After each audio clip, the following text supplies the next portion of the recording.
Ibu-ibu harus tahu ini, bahwa terhitung Juli, Agustus hingga September nantinya, ibu-ibu akan mendapatkan bantuan tambahan dari pemerintah berupa bantuan beras sebanyak 15 kg.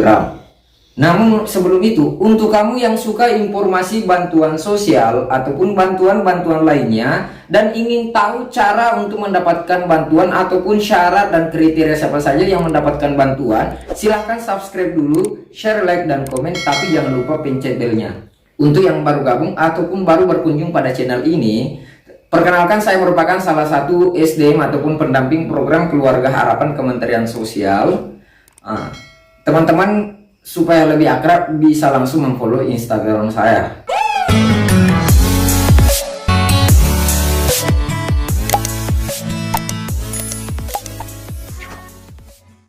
Nah, ini ada informasi baru nih ibu-ibu sekalian. Jadi, terhitung sejak Juli hingga Agustus hingga September nantinya, ada bantuan tambahan dari pemerintah berupa bantuan beras sebanyak 15 kg. Nah, ibu-ibu akan mendapatkan bantuan beras sebanyak 15 kg.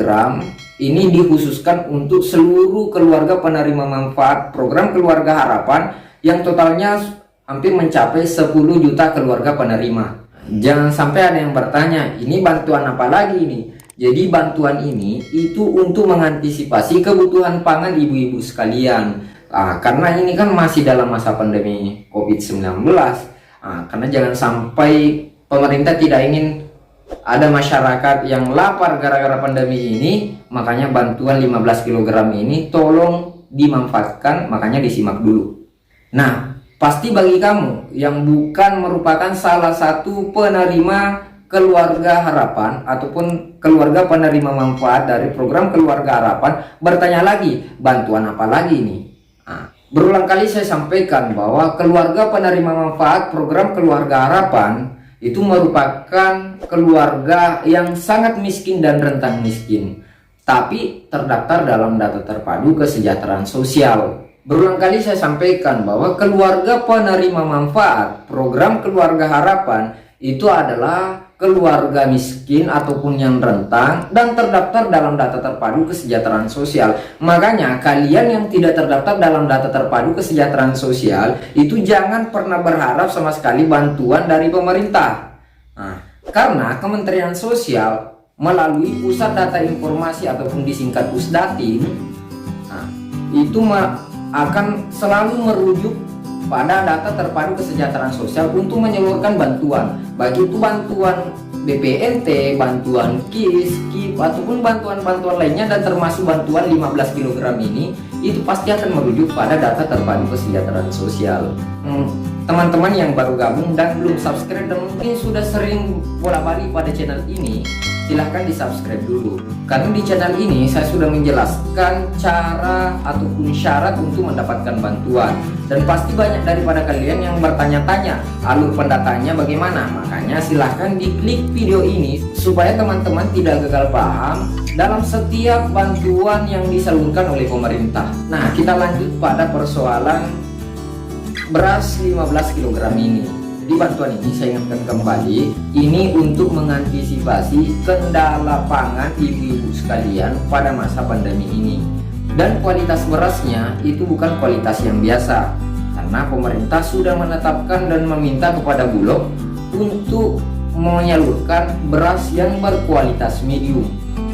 Kualitas medium ini merupakan salah satu beras yang cukup bagus. Saya harap partisipasi ibu-ibu untuk membantu pendamping bagaimana mengawasi penyaluran bantuan nantinya. Ibu-ibu misalnya kalau sudah mendapatkan berasnya nantinya dan mendapatkan kendala seperti mungkin berasnya kutuan ataupun berasnya tidak layak dimakan, silakan langsung dilaporkan kepada pendamping sosial yang ada di daerah ibu-ibu sekalian. Jangan pendampingnya yang dilaporkan. Nah, perlu ibu-ibu juga ketahui bahwa bantuan 15 kg ini nantinya itu harus berkualitas medium, artinya beras bagus. Makanya saya harap ibu-ibu sekalian turut berpartisipasi mengawas dan melaporkan beras yang tidak layak untuk dimakan. Karena yang menyalurkan bantuan ini itu bukan pendamping, tapi yang menyalurkan ataupun menjadi supplier beras ini itu adalah Bulog sendiri. Nah, Bulog nantinya yang akan menunjuk siapa saja yang menjadi supplier di daerahnya yang akan mengantarkan langsung ke rumah ibu-ibu. Nah, ini perlu ibu-ibu ketahui karena mungkin ada yang bertanya apakah nanti bantuan ini seperti bantuan BPNT. Bantuannya yang dikirim langsung dari pusat nanti dicairkan di Bulog. Bantuannya dikirim langsung dari pusat nanti dicairkan melalui e-warung yang ada di daerah ibu-ibu sekalian. Jadi BPNT dan bantuan itu beda ibu-ibu. BPNT itu disalurkan melalui e-warung yang sudah ditunjuk. Sedangkan bantuan ini itu langsung disalurkan oleh Bulog melalui supplier yang sudah ditunjuk dari Kementerian Sosial. Nah, pasti ada yang bertanya, apakah bantuan beras nantinya ini seperti bantuan Nah, pasti banyak yang bertanya, apakah bantuan beras 15 kg ini seperti BPNT? Nah, apakah dikirim dari pusat nanti dicairkan melalui e-warung? Seperti yang saya bilang tadi, bahwa bantuan beras 15 kg ini itu langsung disalurkan oleh Bulog dan di packing 15 kg. Jadi bukan per liter ibu-ibu. Jadi ibu-ibu tidak perlu menyediakan kantong plastik karena ini akan langsung di packing 15 kg dalam karung. Nah, nanti karungnya itu akan dicap bantuan PKH untuk memperjelas bahwa bantuan ini untuk bantuan kepada seluruh keluarga penerima manfaat program Keluarga Harapan. Setelah itu nanti akan dikirim langsung ke rumah ibu-ibu sekalian. Jadi mungkin karena Juli sudah lewat, Agustus mungkin ini double ibu-ibu sekalian. Nah, tapi pokoknya ditunggu saja, insya Allah secepatnya. Nah, tunggu saja secepatnya. Amin. Ini juknisnya Bu, disimak. Ya, ini juknis bantuan sosial beras tahun 2020 dari Direktorat Jenderal Pemberdayaan Sosial Kementerian Sosial. Nah, ini pelaksana pusat program bantuan sosial beras tahun 2020, pengarah Menteri Sosial Republik Indonesia Bapak Juliari Batubara, penanggung jawab Bapak Hartono Laras selaku Sekjen, Ketua Pelaksana Bapak Edi Suharto, Dirjen Dayasos, Wakil Ketua Pelaksana Bapak Dadan Iskandar, Dirjen Kementerian Sosial. Penanggung jawab kualitas dan kuantitas beras itu Bapak Tri Wahyudi Saleh selaku Direktur OPP Perum Bulog. Nah, berikut jajaran koordinator pemantauan distribusi. Ada Direktur PKAT, Direktur Kadu KRS, Direktur.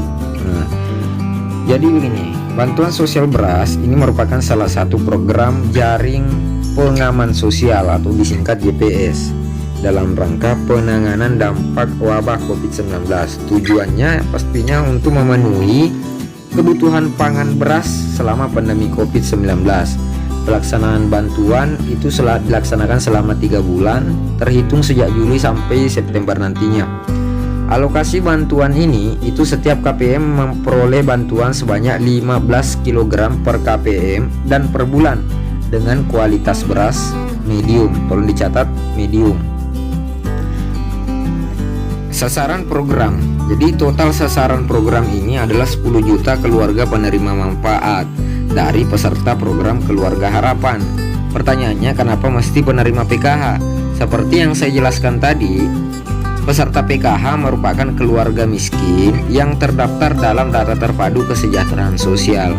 Yang kedua, dalam peserta Keluarga Harapan itu terdapat anak-anak lanjut usia dan penyandang disabilitas yang perlu mendapatkan perlindungan dan pemenuhan nutrisi.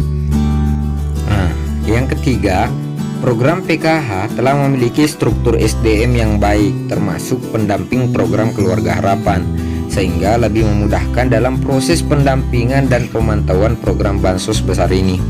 Nah, yang keempat, peserta PKH bukan sasaran program bantuan sosial seperti sembako ataupun bantuan sosial tunai.